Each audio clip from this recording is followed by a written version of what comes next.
Hello and welcome to Access Chat. I'm delighted that we're joined today by John Samuel. John is the co-founder and CEO of Ablr. So welcome, John. It's great to have you with us, and you're joining us from North Carolina today. So it's what, 10 a.m., 10:30 a.m. So I'm hoping you've had some coffee and you're all revved up and ready to go. So can you tell us a little bit about yourself, how you came to work in accessibility, and what, for our audience, Ablr is and what you do? Oh, perfect. Thank you so much, Neil, for having me here. I'm super excited. So my story really kind of it leads into the formation of Ablr, which is a disability inclusion and accessibility firm. But it really started when I was in college. And when I was in college, my freshman year of college in Virginia Commonwealth University, I was diagnosed with a degenerating eye condition called retinitis pigmentosa and was told I was going blind. And as a young person, it was devastating news. And I was ashamed and embarrassed. And my actions led to me failing out of college. I moved back home to North Carolina. I didn't want to tell anyone what had happened to me. And I eventually enrolled in classes at NC State University. I found a loophole and I took these classes through a continuing education program. Eventually, I took so many classes through that program, they had to let me into a full-time program. And I eventually graduated. But I knew growing up in North Carolina, there's really only one way of getting around, and that was driving. And I was still driving, even though I was losing my sight. And it wasn't safe for me, and it wasn't safe for other people on the road. And so I decided to move out of North Carolina, and I moved to Bangalore, India, and because I knew I could get a car and drive there pretty cheap. And I did that for 2 years. But I decided to come back home to the U.S., move to New York City. And in New York, I was working for the city of New York, providing financial education for city employees. But I was living paycheck to paycheck. I was living in Manhattan. It was so expensive. But when I was looking at my friends around me, their career trajectories were just a lot different. They were either going to grad school or they were going to moving up in their companies. And I just didn't see the same type of future for myself. And that's when I reconnected with a gentleman named Steve Clemens, who I worked with in India. And he was now on the board of directors of a cell phone tower manufacturing company. And they wanted to start a company in Cameroon, which is in West Central Africa. And when I heard about this, I said, send me out there. Give me a chance. I can do this. And Steve knew I had some sort of eye condition, but he didn't know the extent of it. But he agreed. And so when I went to go sign my contract, the investors of the company found out that I couldn't see. And they said, hey, we can't send you out to West Africa if you can't see. I pleaded with them and they said, all right, we'll give you 6 months and we'll go our separate ways. I said, fine. So I took a $20,000 investment. I left Manhattan. I moved to Douala, Cameroon to go start this new telecom infrastructure company, building cell phone towers in a country I had never been to before. I hadn't even seen a cell phone tower at the time, but I went there to go build these and built a team around me once I got there on the ground. And my team and I, we had immediate success. And within the next 14 months, we generated $12 million in revenue, 2.4 million in profit. And over the next 3 years, spread that across the continent. But I built the team around me really designed in a way to hide the fact that I couldn't see because I kept it a secret out of my own safety of my own life. And so my team, it was something we never talked about, but it was really about, building a team that was I could trust. But after 3 years, I decided, just like my friends in New York, I could go to grad school. So I moved to Washington, D.C. to do my MBA. And I was at this orientation event and it was they had these name cards where you're supposed to go sit, and I couldn't see where I was supposed to go, so I turned to the person next to me. It happened to be the dean of the business school, and she had no idea that I couldn't see. She was the one who recruited me there, but she could empathize with what I was going through because she actually had a child with special needs, and she encouraged me to be open about my visual impairment with my classmates, and so I was. And I often say that was the first time I could be my true self and my authentic self. And I was able to open up my heart, and I met my wife in the MBA program. But afterwards, even though I was open about talking about my visual impairment with my classmates in my personal life, I was scared that companies would see it as a liability. And so I struggled to find a job right after my MBA. And I eventually landed on my feet with a private equity investment company. But after 3 years, that company folded, and I was out of a job again. And at this time, my wife and I had just built a house in the Washington, D.C. area, and we just had a baby, both of which are not cheap. And so and now the stress of it all caused my sight to go even faster, and I could no longer see the computer screen. And I thought my my career was over. And that's when I heard about this software that was developed at a company called SAS, which is a data science company. And they designed this software to help people who are blind and low vision visualize graphs and charts using sounds. And I thought it was so cool. But what was really cool was the guy who designed it. His name was Ed Summers, and he had the same eye condition as me and lived in my hometown of Cary, North Carolina, the same place I never thought anyone who was blind could ever live. And so, and up until that point, I had never met another blind person. So I was like, I got to get in touch with this guy. And I tried for 2 months without any luck. And then finally, my wife said, if he can live in North Carolina, maybe we can too. So we found a house online, told my folks. They got so excited because they never thought I was coming home. And my parents immediately jumped in the car to go look at this house. And as my dad's driving, he's talking to us on the phone. And he started yelling at something. I was like, what are you doing, Dad? He's like, oh, there's a blind guy on the road. Maybe it's the guy you're trying to get in touch with.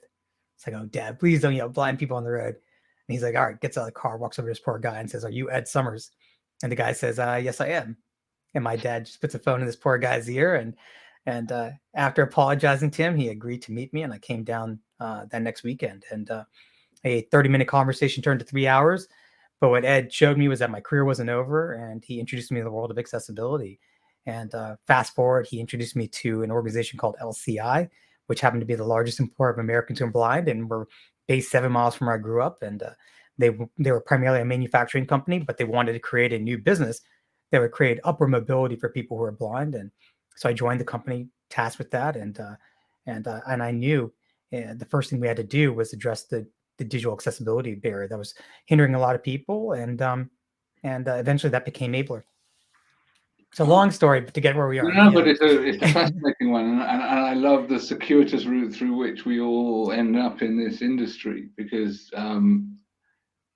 for the most part, most of the people working here, it's not their first career, and it's certainly not something you sort of grow up going, oh, I want to work in accessibility. That's not, that's not your childhood aspiration.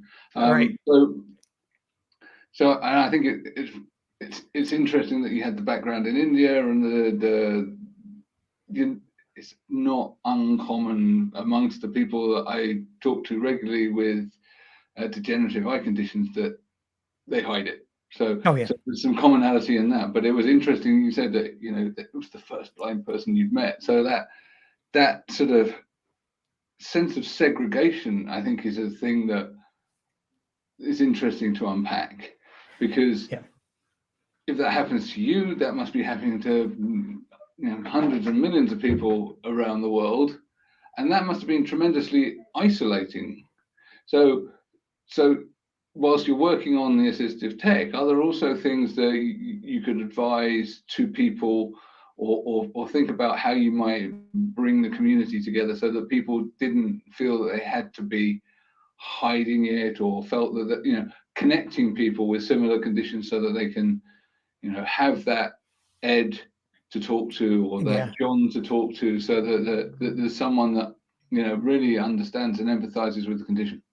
Yeah, I mean, that's why I try to share my story as much as I can, because my story isn't one of somebody who's a, nothing against para athletes, but I'm not special. I'm not a great athlete. I'm not a, I failed out of college. Like, my story, I feel I can relate to a lot of people because I've gone through that, and I hope by sharing it, people can empathize with that and understand it. But I mean, even at Ablr, we realized it was even my own life experiences that we're not just a disability a digital accessibility firm, but we realized there was 3 major barriers that hindered me in my life, and that was the digital divide, and then the second piece was the mindsets of people. And so we realized we had to change that, to change the mindset of people and organizations. Because when I used to go in for job interviews, companies didn't know how to deal with somebody who couldn't see, and I didn't know how to advocate for myself. So we're really trying to work on changing the mindsets of people and organizations, and then finally creating pathways for employment.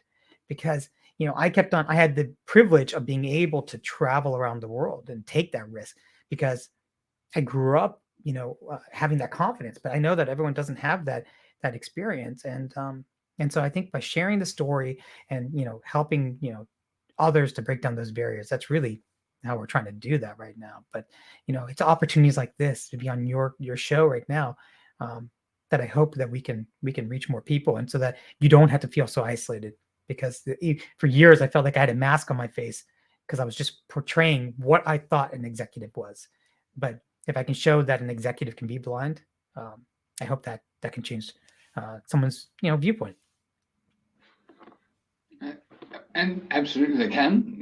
You're living proof that you can. And I think that there's a multiplicity of different things and really valuable insights that people with disabilities can bring to management, and creativity being a key part of that, because you have to problem solve. I love the fact that you went to India just because you can get a driver. Driving is really important to me. What do? I'm going to move continent. I thought that was really interesting. I can get a cheap driver right there. So it's not right. Well, let's think about other planet-friendly mobility solutions. I'm going to disappear off and I'm going to get myself a chauffeur. Yeah, exactly. Credit to you. Well, that was the funny thing was like I took a local salary in India. So my salary was $500 a month, and my driver made $100. And Wow. And so that's what I had to do. I mean, so 20% of my salary is going to my transportation, and it wasn't you have to be able to have that confidence to take that risk. But I think that's suited me well. Yeah, absolutely. So, Antonio, did you have a question? You look like you were about to come in. You're muted, by the way.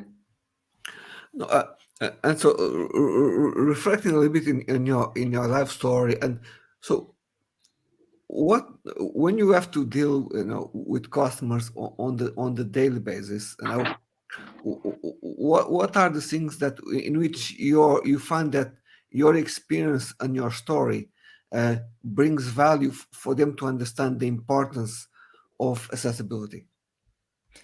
Yeah. And I think I'm correct, Brian. Like, I think that, from an accessibility issues, like, whether we talk about it from a digital perspective or we talk about it from a physical environment, like growing up in North Carolina, there was no public transportation. So that was an accessibility barrier for me. But, what really kind of, when I met Ed and he showed me that, accessibility would allow me to do my job, whether it be, because one of the pieces of advice he gave me is like, you got to learn as a blind person. And I started thinking about that. I was like, what does that mean? And I started to think about how to use assistive technologies. And for years, I hid the fact that I wasn't even using a cane. So my shins were a constant, splattering of bruises and cuts, and my face was all cut up.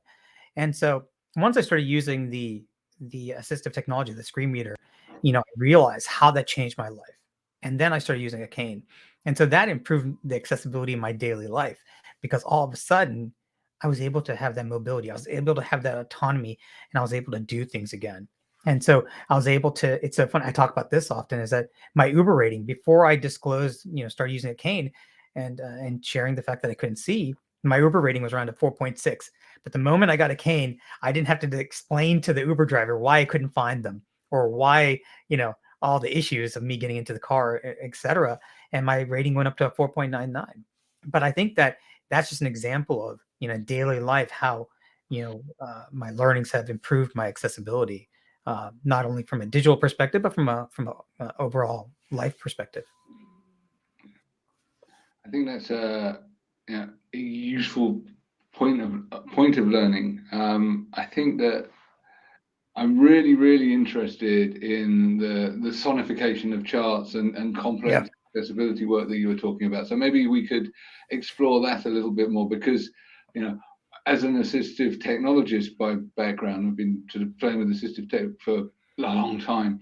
Yeah. Charts and sonification are some of the areas that, for screen reader users, those complex graphics and visual representations are really, really challenging. So can you explain for the audience a bit more about that kind of work and how you can translate something that is, extremely visual and not just sort of one visual representation, but a lot of complexity and a lot of information contained within that visual into sound?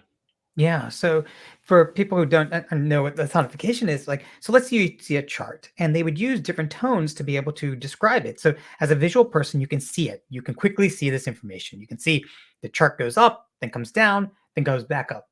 So that would be sound like do-do-do-do, do-do-do-do-do. And so that sounds would allow us to understand just as way, you can visually see this data represented, we can hear it in a way using different tones. So it was really cool to me to see that. And so, Ed Summers, who created this over at SAS, because when I was doing my MBA, I was using SAS and I was taking a data modeling class and I had to drop out of it because I couldn't do it anymore because I could not see my graphs and charts. And the professors didn't know, they tried their best to help make it accommodating to me, but it wasn't. But, that's when I met Ed. It really kind of, it really spoke to me because careers in finance were something I was very interested in before, and I didn't think I could go into those type of roles because I couldn't deal with graphical interpretation or data representation. And all of a sudden, using sound to be able to do that was novel to me. And so even over the last year, I worked with an organization who was talking about sonification in news media and trying to use, graphs like in like a podcast format. How do we use sonification to represent data? And it's really cool how we can, represent data not only from a visual standpoint, but from a sound way. Yeah, and I know that that this access to this data can be really fundamental in terms of Yes. access to financial information for personal finance, for example. So I know I remember seeing a demonstration at HSBC where they were, which is a global bank, where they were showing, interest rates and so on, and the sonification, and so people were able to understand, the rise and fall of interest rates and bank balances and shares and all this kind of stuff by listening to the sounds. So what I mean, and so something like a sort of a chart tracking share prices for something is relatively simple in that you can easily translate the sort of visual peaks and troughs for peaks and troughs in noise. You can go up in pitch and down in pitch, and your brain can easily sort of map the two across, if you like. What are some of the challenges and how do you represent slightly more complex data? And is this an area that you're still researching?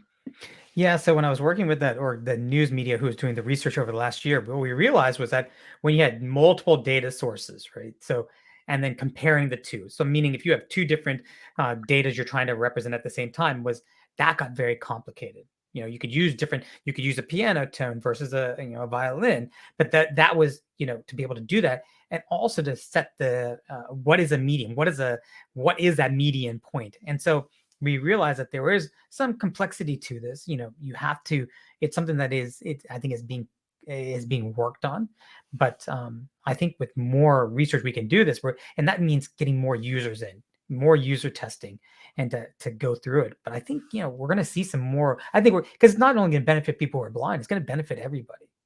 Like if we're on, like I said, like on a podcast, or if you're also in a meeting and you don't have time, you're looking at data, it can be, sometimes you see so many charts, you want to be able to represent it by hearing it. It could be a good way. So I think it goes back to the universal design of being able to represent data in multiple ways. But I think, again, going back to user testing, that's what's going to have to happen. Antonio, did you want to come in? I was looking at where we are today in terms of inclusion, in terms of accessibility, and how can that impact innovation. So looking, how do you see the importance of organizations to considering accessibility as part of their innovation efforts, not only to create better products, but also to better engage with and open the door to new types of customers? Yeah, no, that's a great question. So I actually just like last November, I did a TED talk called "The Idea of Belonging," and so the idea was inclusion, diversity, equity, and accessibility.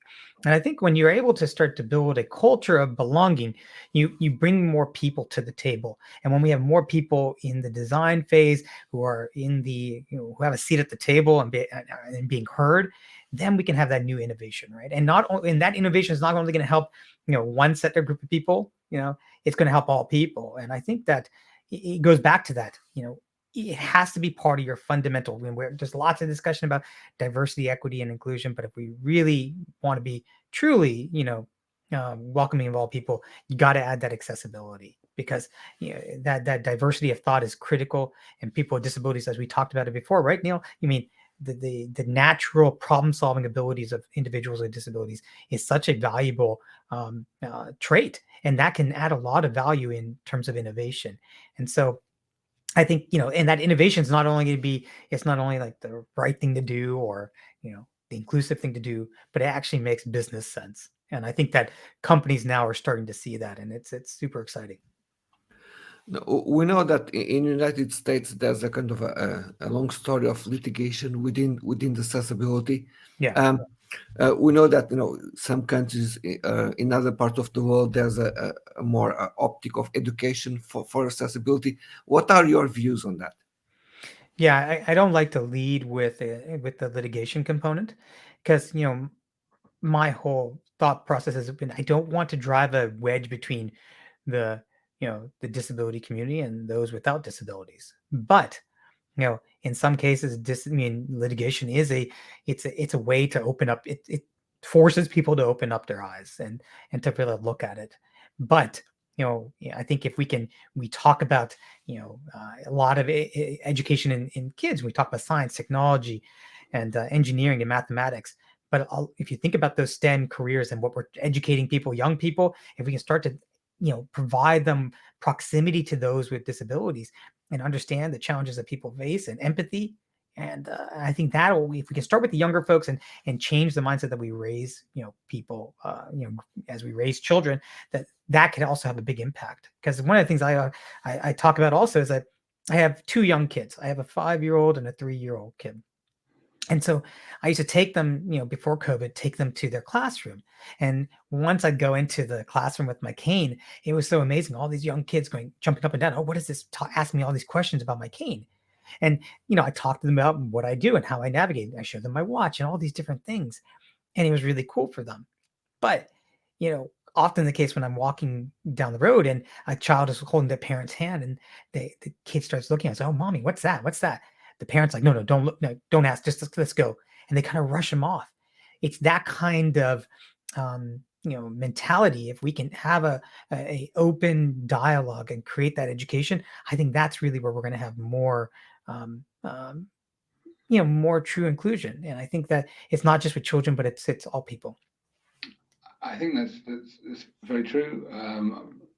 I'm keen to ask questions, and I'm keen to be asked questions because I think that to not ask leaves us ignorant, and we only move the needle forwards if we're prepared to have that dialogue. And yes, sometimes it may be tiring, and maybe like for the 80th time today being asked, well, how do you use your cane? You're probably sick of it on one particular occasion, but at the same time, you are fostering a mindset where people understand why you have it, what benefits it gives to you, and so we ought not to crush that childhood curiosity. Exactly. And as adults, we ought not to feel quite so inhibited to ask the questions either, because I think that kids innately do it, and it's the fear of saying the wrong thing. people Yep.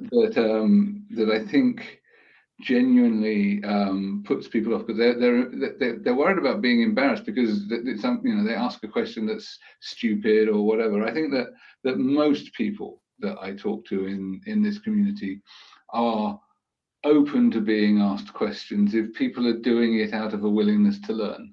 That's correct. So, I've seen that so much throughout my life. It's that fear of saying the wrong thing. Because when I before I got the cane and I'd go to networking events, I couldn't make eye contact, and people would be smiling and I couldn't see them, and then they thought I was a jerk.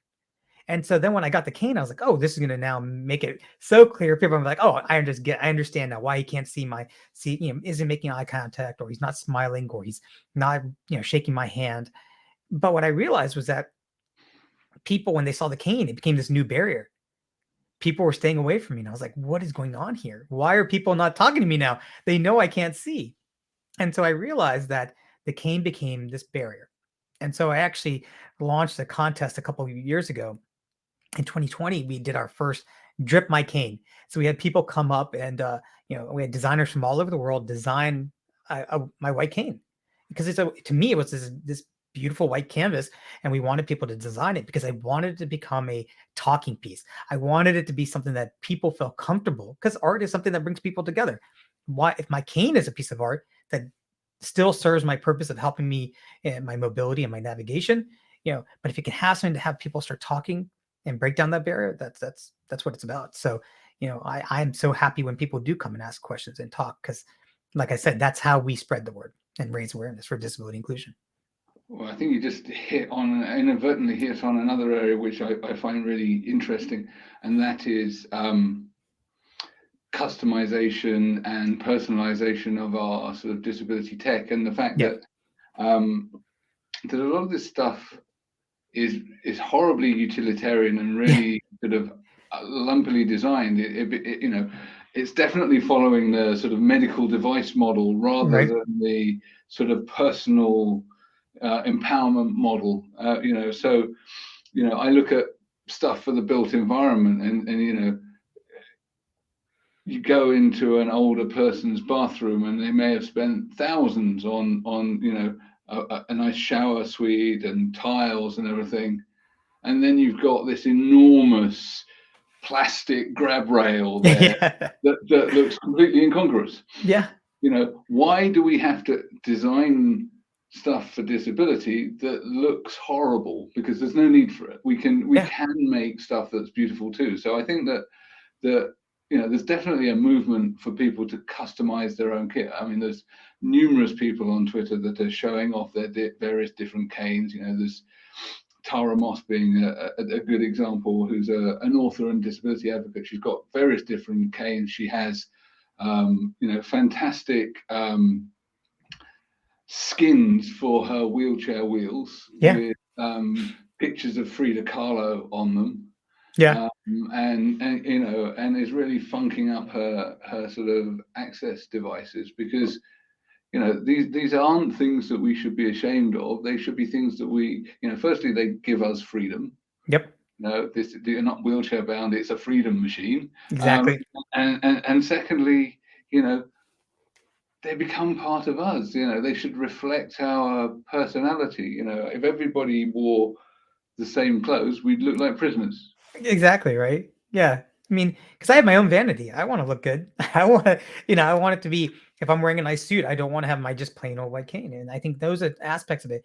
Like, I'm not wearing my E1 watch. I don't know if you've heard about E1, which is a universally designed watch. It's like it won the 2012 or 2011 design of the year. And it's just such a beautiful watch that not only is it, accessible for people who can't see, but it's accessible for those who can see. And it's a beautiful watch. And for me, I often talk about the watch being something that I was very important to me throughout my career. It was a symbol of success to me. And so when I couldn't use my watch anymore, couldn't see it, I felt really, I was like, oh man, this is just, I've lost a part of me. And I know it's very, it's a kind of superficial, but I think we all have a superficial part to us. We look at ourselves in the mirror. We want to dress nicely. And I think that's no different for people who can't see themselves in the mirror. And the E1 is an iconic piece of design. It's both beautiful and functional and tactile. So it really is a fantastic piece of design. And also, I think people make the false assumption that just because someone has no vision, that they're no longer interested in the visual. And of course, people labor under the misassumption that, because you're legally blind, that you have no vision at all. So We recently interviewed a chap that works in the Lego group who was, Yes. a key visual designer for Lego, who also had RP. And obviously it's got harder and harder, but he was, engaged in making all of the decisions about the visuals. He has an acute sense of what good design is, what color is, all of this kind of stuff. So I think that's something that we need to really address, that sort of accessible design need not be ugly design, that you can actually do something that is beautiful and inclusive and all the rest of it, and not make the assumptions that because someone is losing that vision that they don't want to use it. Yeah, no, exactly. I mean, I'll even use this platform right now to say, ask your networker in your community if there's anybody who works at these fashion brands. Because, like, to me, I've been trying to reach out to Nike right now because I want to make, it took me years to accept using my cane, but once it did, it opened up the entire world for me. And I start to think about young people who don't have access to, who aren't using a cane because they don't want to be seen as different. But again, if I get a Nike cane or a Jordan branded cane, all of a sudden that kid is no longer thinking about, oh, this is not cool, but saying, hey, this is just part of an extension to my style.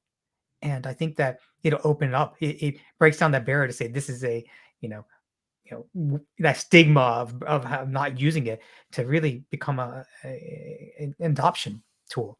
And because once I did, it really did change my life. And so I've been trying to reach out to different brands. So if anyone in your community has anybody who connected to fashion brands, or I'd love to talk to them about it, because Drip My Cane was really about that, and it's super cool, and it really is.